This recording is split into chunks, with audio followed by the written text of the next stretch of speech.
അതിശക്തമായ ഒരു പ്രകാശഗോളം ആകാശത്ത് പ്രത്യക്ഷപ്പെട്ടു. സമയത്തിൻ്റെ ഗതിയെപ്പോലും മാറ്റിമറിക്കാൻ കഴിവുള്ള ഒന്നായിരുന്നു അത്.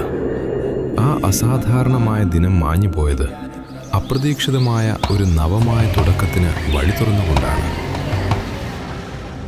ആകാശത്തു നിന്ന് പതിച്ചത് ഒരു തീഗോളം മാത്രമായിരുന്നില്ല, സമയത്തെ നിയന്ത്രിക്കാൻ കഴിവുള്ള ഒരു കാലയന്ത്രമായിരുന്നു.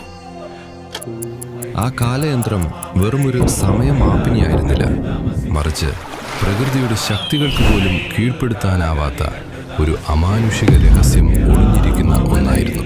അയാൾ അത് കൈക്കലാക്കിയപ്പോൾ തന്നെ അയാൾക്ക് ആ ശക്തിയെക്കുറിച്ച് മനസ്സിലായി. പക്ഷേ ആ നിമിഷം തന്നെ അയാൾ 100 ദിവസം പിന്നോട്ട് പോയി.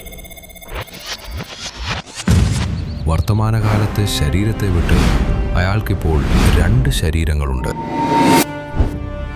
അയാൾ ആ ശക്തിയെ കൂടുതൽ മനസ്സിലാക്കി.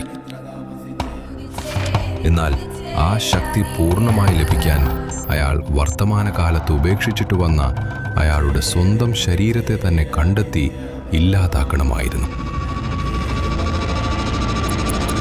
തൻ്റെ അദമ്യമായ ലക്ഷ്യം സാക്ഷാത്കരിക്കാൻ അയാൾ ആ നിർണായകമായ കർമ്മത്തിന് ഒരുങ്ങി.